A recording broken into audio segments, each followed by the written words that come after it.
नमस्कार। राजकीय स्नातकोत्तर महाविद्यालय बारा के राजनीति विज्ञान विभाग से मैं डॉक्टर राकेश वर्मा आचार्य हैं। आप सभी का इस ऑनलाइन क्लासेस में स्वागत करता हूं। जो हमारा प्रथम प्रश्न पत्र है, प्रतिनिधि राजनीतिक विचारक या पाश्चात्य राजनीतिक विचारों का इतिहास, प्लेटो से मार्क्स, इस पुस्तक का हम अध्ययन कर रहे हैं। यह पुस्तक पाश्चात्य राजनीतिक विचारकों की उन विचारों का संग्रह है जिसमें इन्होंने पश्चिमी जगत के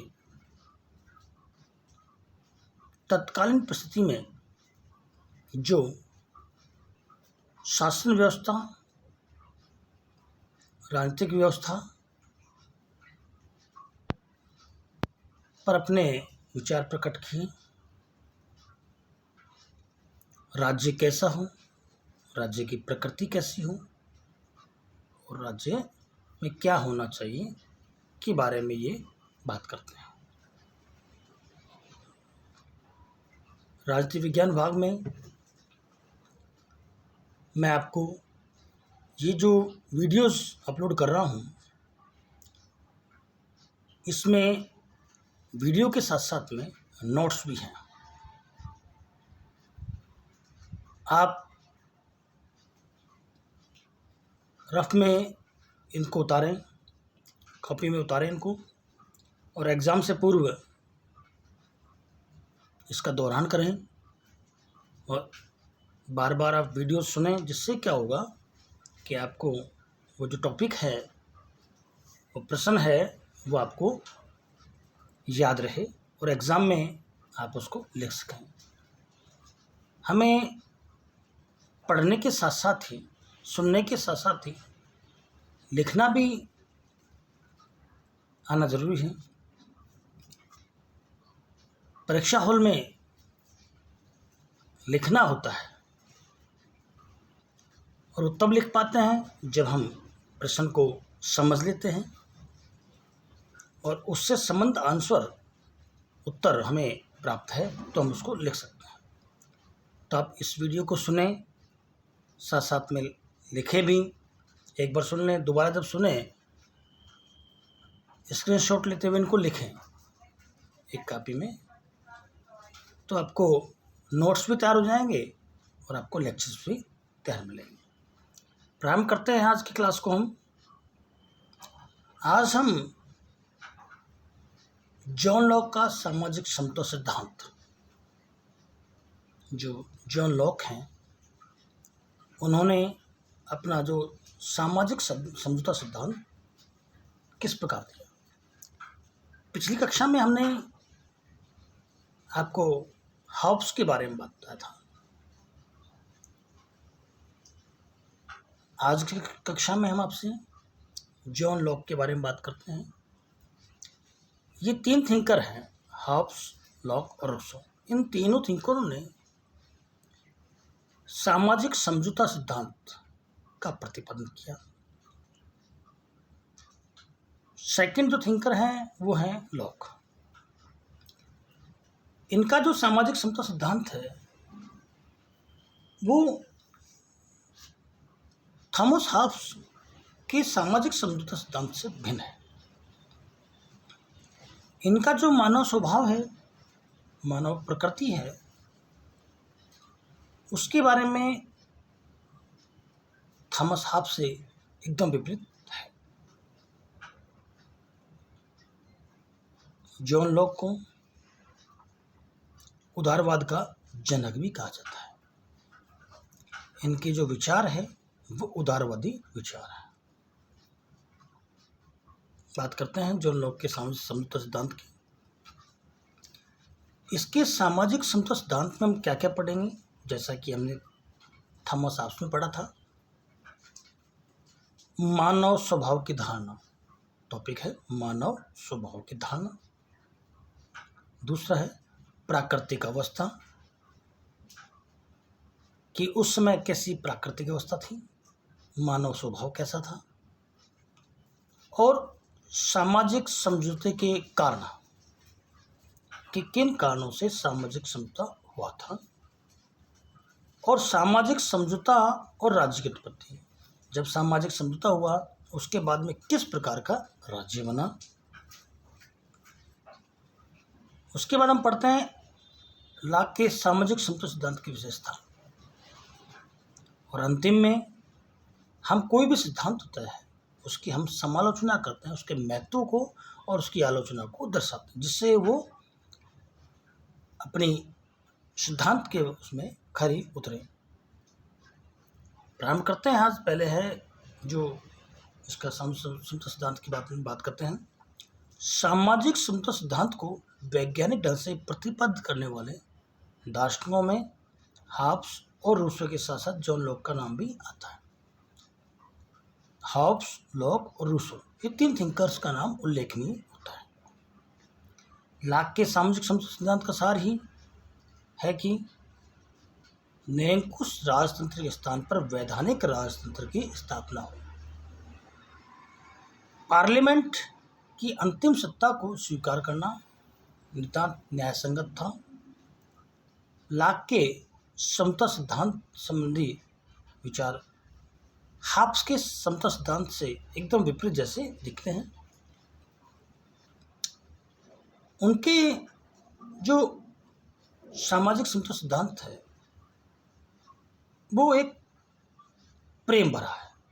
लॉक का सामाजिक समता सिद्धांत एकदम प्रेम भरा है, जिसमें प्रेम, करुणा, दया, भावना। वहीं हॉब्स का सामाजिक समता सिद्धांत ईर्ष्या, द्वेष और एक दूसरे से छल कपट में मत्स्य न्याय की बात करता है, वो हॉब्स में करता है। स्टार्ट करते हैं। पहला है मानव स्वभाव, क्योंकि जो भी सामाजिक समता सिद्धांत हम प्रतिपादित करते हैं या कोई भी समता सिद्धांत प्रतिपादित करता है, उसके पीछे मानव स्वभाव की धारणा महत्वपूर्ण है। और हम जो समझौता कर रहे हैं वो मानव के सुरक्षित रहने के बारे में बात करते हैं। हॉब्स की भांति लॉक ने भी मानव स्वभाव की व्याख्या की, जानते हैं, करेंगे। हॉब्स ने मनुष्य में केवल पार्श्विक प्रवृत्तियों देखा, जैसे छल, कपट, द्वेष, ईर्ष्या। इन चीज़ों का मानव स्वभाव में हॉब्स ने बताया था, जबकि जो लॉक है वो मानवीय गुणों पर बल देता है। मानवीय गुण कौन सा है? प्यार, प्रेम, करुणा, दया, भावना, एक दूसरे का संयोग। लॉक के अनुसार मनुष्य की प्रमुख विशेषता बुद्धिमान तथा विचारशील प्राणी होना चाहिए। लॉक जो है मनुष्य को बुद्धिशील प्राणी मानता है, जबकि हॉब्स उसको क्रूर और अत्याचारी मानता है। वह अपनी विवेक बुद्धि से एक नैतिक व्यवस्था की सत्ता स्वीकार करता है और इसके अनुसार कार्य करना अपना कर्तव्य समझता है। उसके अनुसार मनुष्य स्वभाव से ही एक ऐसा सामाजिक प्राणी है जो पारस्परिक संयोग, प्रेम, दया, सद्भावना के आधार पर एक दूसरे व्यक्तियों के साथ संबंध रखते हुए अपना जीवन व्यतीत करता है। हॉब्स और लॉक के मानव स्वभाव संबंधी विचारों में बुनियादी अंतर इतना है कि हॉब्स का मनुष्य पूरा जंगली पशु है, जबकि लॉक का मनुष्य एक नैतिक प्राणी है। हॉब्स का मनुष्य भौतिकवादी है, जबकि लॉक का मनुष्य कर्तव्य की पुकारता है। और हॉब्स का मनुष्य घोर स्वार्थी है, जबकि लॉक का मनुष्य परोपकारी भी है। हॉब्स का मनुष्य झगड़ालू है, जबकि लॉक का मनुष्य जो मानव है वो शांत प्रिय है। एकदम विपरीत हम इसका देख रहे हैं। जो हॉब्स ने अपने सामाजिक समझौते में मानव स्वभाव दिया, एकदम उसके विपरीत इसका है।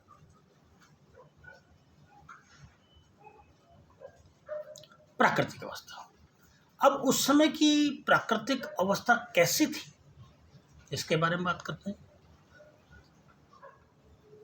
हाब्स के बारे में मैंने आपको पिछली बार क्लास में बताया था कि वो भयभीत था।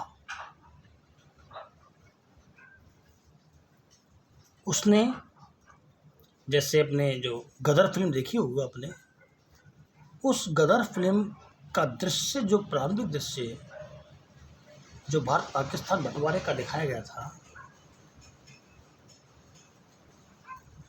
उस में यदि कोई व्यक्ति अपने बच्चे को ले जाता है तो बच्चा देखता है कि मानव कितना क्रूर अत्याचारी है, जबकि कोई व्यक्ति उसको अच्छी जगह लेके जाए जहाँ पर प्रेम, दया, करुणा हो, तो वहाँ उसके विचार चेंज हो जाते हैं। इसी प्रकार प्राकृतिक अवस्था भी इसी प्रकार की सी घटित हुई थी। जहाँ हम बात करते हैं हाब्स ने का जो मनुष्य है, मानव है, वो घोर स्वार्थी बताया है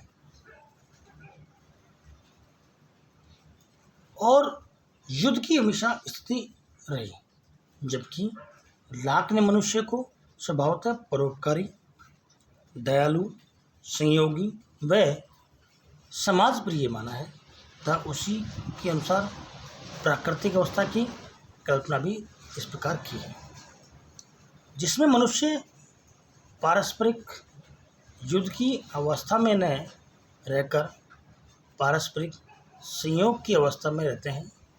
लॉक के अनुसार प्राकृतिक अवस्था नियम विहीन नहीं थी। उसके अंतर्गत यह नियम प्रचलित था कि तुम दूसरों के प्रति वैसा ही व्यवहार करो जैसा व्यवहार तुम दूसरों से अपने प्रति चाहते हो। हमें दूसरों से वैसा ही व्यवहार करना चाहिए जैसा कि हम अपने प्रति चाहते हैं। यदि हम किसी को प्यार से बात करेंगे तो स्वाभाविक है वो भी हमसे प्यार से बात करेगा। यदि हम क्रोध में, गाली से बात करेंगे तो स्वाभाविक है, ये मानव स्वभाव है कि उसका प्रत्युत्तर उसी भाषा में देगा जिस भाषा में हम देते हैं।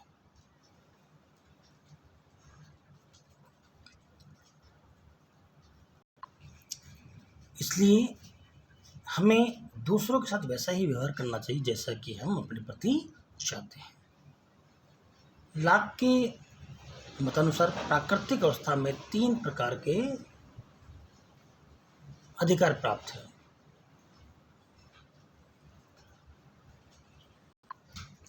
जो जॉन लॉक का जो प्राकृतिक अवस्था थी, उसमें 3 प्रकार के अधिकार प्राप्त है। पहला है जीवन का अधिकार, राइट टू लाइफ। दूसरा है स्वतंत्रता का अधिकार, राइट टू लिबर्टी।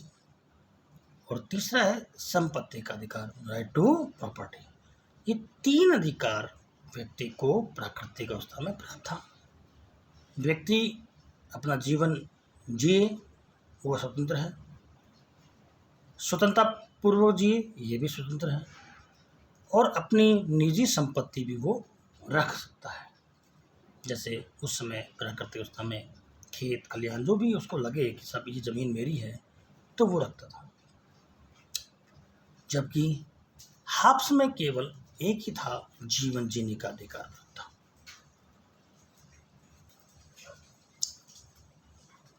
सामाजिक समता का जो कारण था उसके बारे में बात करते हैं। लाक की प्राकृतिक अवस्था इस विवेक जनित प्राकृतिक नियम पर आधारित थी कि तुम दूसरों के प्रति वही बर्ताव करो जिसकी तुम दूसरों से अपने प्रति आशा या अपेक्षा रखते हो। यह प्राकृतिक अवस्था स्वर्ण युग की अवस्था है, क्योंकि यह अवस्था पारस्परिक संघर्ष की अवस्था नहीं थी। इसमें शांति और विवेक का आधिक्य था। प्राकृतिक अवस्था के स्वर्णिम चित्रण के बावजूद लाक के अनुसार उसमें 3 कठिनाइयाँ थी। कि जो प्राकृतिक अवस्था अच्छी बताई इन्होंने कि सब एक दूसरे से प्यार प्रेम से रहते थे, एक दूसरे का सहयोग करते थे, सभी एक दूसरे की बातों को मानते थे। परंतु फिर ये बात आती है कि फिर सामाजिक समता क्यों करना पड़ा। उसके अनुसार लाके कहता है कि उस समय समाज में 3 कठिनाइयाँ मौजूद थी। वो है प्राकृतिक अवस्था की एक ऐसी कठिनाई है कि उसमें ऐसी कोई कानून नहीं था जिसके द्वारा उचित अनुचित का निर्णय हो सके। हालांकि हम मानते हैं कि एक दूसरे से प्यार प्रेम से रखते, पर ऐसे कोई कानून नहीं थे कि उचित अनुचित क्या है। संपत्ति रखने का अधिकार था, पर ये किसकी संपत्ति है इसको दर्शाने वाला या इसकी गारंटी लेने वाला कोई संस्था नहीं थी। दूसरी कठिनाइयाँ थी प्राकृतिक नियम या कानूनों को लागू करने के लिए प्राकृतिक दिशा में कोई साधन या संस्था नहीं थी। वो जो प्राकृतिक नियम है उसको लागू करने वाली कोई संस्था नहीं थी, मतलब कोई कार्यपालिका नहीं थी। तीसरी कठिनाई, इन सब व्यक्तियों को न्याय करने और दंड देने का अधिकार होता है, अर्थात दंड देने वाली कोई निष्पक्ष संस्था नहीं थी। यूँ बात करें कि ऐसी कोई व्यवस्थापिका नहीं थी जो नियम बनाए, कानून बनाए। ऐसी कोई कार्यपालिका नहीं थी जो कानूनों को क्रियान्वित करे, उनको लागू करे। और ऐसी कोई संस्था नहीं थी जो यदि कोई नियमों के विरुद्ध जाता है तो उसको दंडित करे। उदाहरण के रूप में देखते हैं, हमें प्राकृतिक अवस्था में जीवन जीने का अधिकार है, स्वतंत्रता का अधिकार है और संपत्ति रखने का अधिकार है। अब हम किस प्रकार जिए, हमारे क्या क्या स्वतंत्रता होनी चाहिए और हमारी संपत्ति की वैधानिकता कैसे हो, इसके लिए एक विधायिका होनी चाहिए जो ये तय करे, कानून बनाए कि कौन कौन कैसे कितनी कितनी संपत्ति रख सकता है। और उन नियमों को लागू करने वाली कार्यपालिका होना चाहिए जो नियमों को लागू करे। और तीसरी एक कठिनाई यह थी कि यदि कोई नियमों के विरुद्ध जाता है तो उसको दंडित करने वाली एक न्यायपालिका होनी चाहिए। प्राकृतिक अवस्था की जो 3 असुविधाओं को दूर करने के उद्देश्य से मनुष्य ने एक सामाजिक समता द्वारा राज्य का निर्माण किया। इस संबंध में ये याद रखना है कि लाक के अनुसार राजसत्ता की स्थापना मनुष्य के पारस्परिक बहस से छुटकारा पाने के उद्देश्य से नहीं, अपितु प्राकृतिक अवस्था में रहने की कुछ कठिनाइयों के निवारण के उद्देश्य से होती है। अब जो सामाजिक समझौता हुआ उससे किस प्रकार का राज्य बन के निकला उसके बारे में बात करते हैं। प्राकृतिक अवस्था की जो हमने असुविधाओं दूर करने के लिए लाक के अनुसार मनुष्य ने एक समझौता किया। जो असुविधा कौन सी थी, कार्यपालिका नहीं थी, व्यवस्थापिका नहीं थी और न्यायपालिका नहीं थी। तो उसको दूर करने के लिए जो असुविधा थी, कठिनाई थी, उनको दूर करने के लिए उन्होंने एक समझौता किया। यह समाज के सब मनुष्यों के साथ किया जाने वाला समझौता। व्यक्ति व्यक्तियों के साथ समझौता करता है, अतः इसे सामाजिक समता कहते हैं। लाक ने जिन 2 समझौतों की चर्चा की है उसमें से पहले समझौते द्वारा नागरिक समाज की स्थापना की और दूसरे समझौते द्वारा सरकार की स्थापना। लाक ने 2 प्रकार के सामाजिक समझौते बताए। 2 समझौते, पहले समझौते में हम नागरिक बनते हैं और दूसरे समझौते में हम नागरिक मिलकर सरकार बनाते हैं। हाब्स का अकेला समझौता हुआ था। हाब्स ने कहा था कि मैं मेरे संपूर्ण अधिकार इस व्यक्ति, इस संस्था को देता हूँ, तुम भी ऐसा ही करो जैसा मैं कर रहा हूँ। और वो जो लेवायथन है वो निरंकुश है, वो समझौते में शामिल नहीं है। यहाँ दूसरी बात यहाँ बात करते हैं लाख के सामने समझते हैं। पहला दो प्रकार के समझते हुए कि पहला समझौते से हम नागरिक बनते हैं, दूसरे से हम उस नागरिक बन करके हम सरकार बनाते हैं। अर्थात पहला जो समझौता होता है जनता के बीच होता है और दूसरा समझौता जनता और शासक के बीच होता है। पहले समझौते द्वारा समाज को जो अधिकार व्यक्तियों ने सौंपे वे समाज द्वारा दूसरा समझौता होने पर सरकार को प्रदान दिए जाते हैं। सरकारी समझौते में चूंकि सरकार भी एक पक्ष होती है, अतः उसके ऊपर समाज द्वारा कुछ शर्त लगा दी जाती है जिनका पालन वे सरकार नहीं करती तो उसे समाप्त कर नई सरकार का निर्माण किया जा सकता है। इस प्रकार लाक ने एक सीमित उत्तरदायी सरकार की कल्पना की। लाक की कैसे सरकार की कल्पना थी? सीमित और उत्तरदायी सरकार।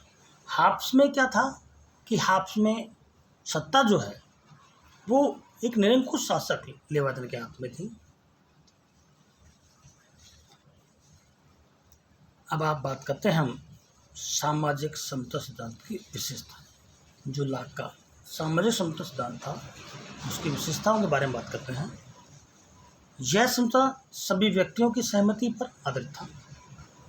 कोई व्यक्ति इस नवीन समझौते में सहमति के बिना प्रविष्ट नहीं हो सकता। सहमति ही दुनिया में प्रत्येक वैध सरकार का निर्माण करती है। जो व्यक्ति सहमति प्रदान नहीं करते वे प्राकृतिक अवस्था में बने रहते हैं और समुदाय का उन पर उत्तरदायित्व नहीं होता है। यह समझौता एक बार हो जाने के बाद कभी रद्द नहीं हो सकता। अर्थात एक बार समझौता हो जाने के बाद इसे कभी भंग नहीं किया जा सकता। लाक के अनुसार जिसने समझौते को स्वीकार कर लिया उसे प्राकृतिक अवस्था में लौटकर जाने की कभी स्वतंत्रता नहीं है। यह एक ऐसा समझौता है जिसे प्रत्येक पीढ़ी को मानना चाहिए, क्योंकि जन्म के समय कोई भी बालक किसी देश या सरकार के अधीन नहीं होता है। लाक यह मानता है कि राज्य के प्रत्येक नागरिक के बच्चे सर्वथा स्वतंत्र रूप से पैदा होते हैं। इन्हें इस बात की पूरी स्वाधीनता है कि वे उस राज्य में सम्मिलित होने या न होने की सहमति प्रदान करें और यदि वे ऐसा नहीं करते तो उस राज्य से बाहर जाने व अपने पैतृक संपत्ति के उत्तराधिकार से वंचित हो जाएंगे। लाक के सामाजिक समता सिद्धांत में व्यक्ति अपने केवल कुछ ही अधिकारों का परित्याग करते हैं, अपने सभी अधिकारों का नहीं। ये अधिकार प्राकृतिक कानून की व्याख्या करने, उसे कार्य रूप देना तथा उल्लंघनकारी को दंड देने का अधिकार है। वे अपना अधिकार किसी एक व्यक्ति को नहीं, समस्त जन समुदाय को सौंपता है। इस समझौते द्वारा प्राकृतिक अवस्था का अंत होता है, न कि प्राकृतिक कानून का। राज्य के अंतर्गत भी मानव प्राकृतिक कानून के अधीन उसी प्रकार रहता है जिस प्रकार की वह प्राकृतिक अवस्था में रहता था। लाक के शब्दों में प्राकृतिक कानून के संबंध समाज में समाप्त नहीं हो जाते हैं। यह समझौता राज्य के निर्माण का मार्ग प्रशस्त करता है। यह समझौता एक ट्रस्ट न्यास के निर्माण का पहला चरण है। ट्रस्ट या समाज का निर्माण करने के बाद सरकार का निर्माण होता है।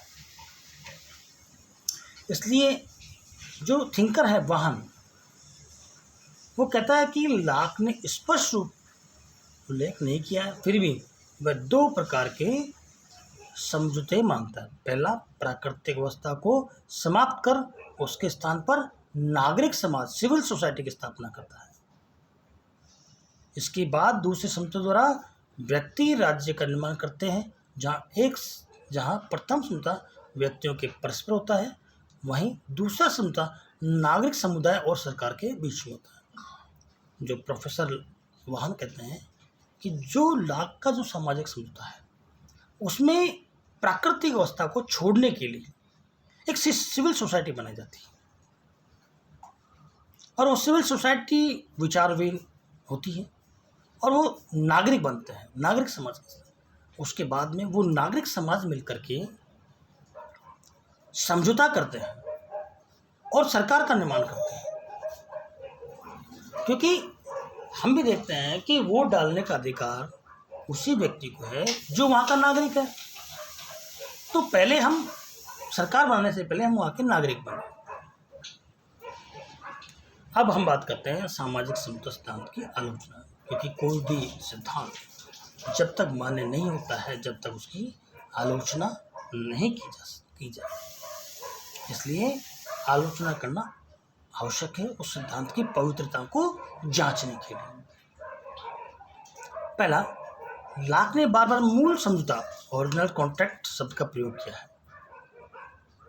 ओरिजिनल कॉन्ट्रैक्ट का उपयोग किया, मूल समझौता, परंतु उसने कहीं भी स्पष्ट नहीं किया कि मूल समझौते से उसका तात्पर्य क्या है। इसलिए वाहन तथा सेवाएं जैसे विद्वानों ने कहा है कि लाक के अनुसार दो समझौते होते हैं। प्रथम अर्थात मूल समझौते से प्राकृतिक अवस्था को समाप्त करना, राज्य का निर्माण किया जाता है। दूसरे समझौते से राज्य में सरकार की स्थापना की जाती है। लाक के समता संबंधी सिद्धांत विचार सुस्पष्ट एवं तर्कहीन में संगत नहीं। उसका समझौता संबंधी विचारों से कुछ विचारकों ने निष्कर्ष निकाला है कि समझौते दो हुए, जबकि बारकर जैसे विद्वानों का मत है कि लाक के अनुसार सिर्फ एक समझौता होता है। लाक समझौता का आधार सहमति को मानता है, परंतु इतिहास में ऐसे भी राज्यों का उल्लेख मिलता है जो बल एवं शक्ति के आधार पर बने और नष्ट हुए। लाक ने एक और समझौते की ओर सर्वसम्मति से संपन्न कर दिया, परंतु दूसरी ओर बहुमत के शासन सिद्धांत का समर्थन करता है। अतः लाक के विचारों में विरोधाभास सा पाया जाता है। यहाँ एक बात समझने वाली बात आती है कि प्रथम समझौते में व्यक्ति नागरिक समाज की स्थापना करता है, दूसरे समझौते में वो नागरिक मिलकर के सरकार की स्थापना करते हैं। तो यहाँ उसके जो विचार है वो विरोधाभासी से लगते हैं कि एक तरफ तो वो बहुमत के शासन का सिद्धांत स्थापित करता है और दूसरी ओर जो उसके विचार है कि सर्वसम्मति से हो, तो एक जैसा फिर सभी यदि सर्वसम्मति से होता तो बहुमत की शासन जरूरत ही कहाँ पड़ी। लाक ने प्राकृतिक अवस्था में जीवन, स्वतंत्रता और संपत्ति के अधिकार की अस्तित्व की बात कही। राजनीतिक समाज के निर्माण से पूर्व अधिकारों का अस्तित्व मात्र करते हैं। प्राकृतिक अवस्था में लॉक ने 3 प्रकार के अधिकार बताए थे: जीवन जीने का अधिकार, स्वतंत्रता का अधिकार और संपत्ति का अधिकार। यदि ये अधिकार प्राकृतिक अवस्था में कैसे पाए जा सकते हैं, क्योंकि कोई ऐसी संस्था जो ये बताए कि आपको ये प्राकृतिक अधिकार है, कोई ऐसी संस्था ये बताए कि प्राकृतिक अधिकारों का उल्लंघन होने पर उसको दंडित कैसे किया जाता है, और कोई ऐसी संस्था नहीं है जो ये बताए कि प्राकृतिक अधिकार कैसे बने। तो ये संभव नहीं है कि ऐसी कोई व्यवस्था थी, ये कल्पना मात्र लगती है। इस प्रकार हमने आज लॉक के सामाजिक समझौता सिद्धांत की बात की।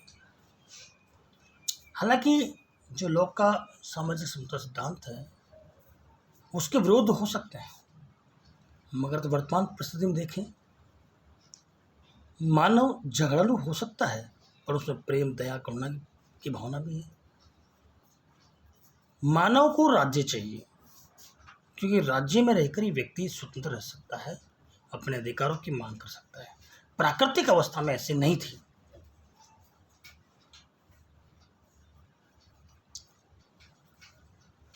आज की क्लास में इतना ही। अगली कक्षा में आपसे पुनः मुलाकात होगी एक नए टॉपिक के साथ में। सभी का धन्यवाद। कोरोना महामारी है, इसमें आप सुरक्षित रहें, सतर्क रहें। आपकी ऑनलाइन क्लासेस लगातार चलती रहेगी। नोट्स तैयार करें, कोई बात हो तो आप मुझसे बात करें। सभी का धन्यवाद। अगली कक्षा में आपसे पुनः मुलाकात होगी। Thanks for all. धन्यवाद।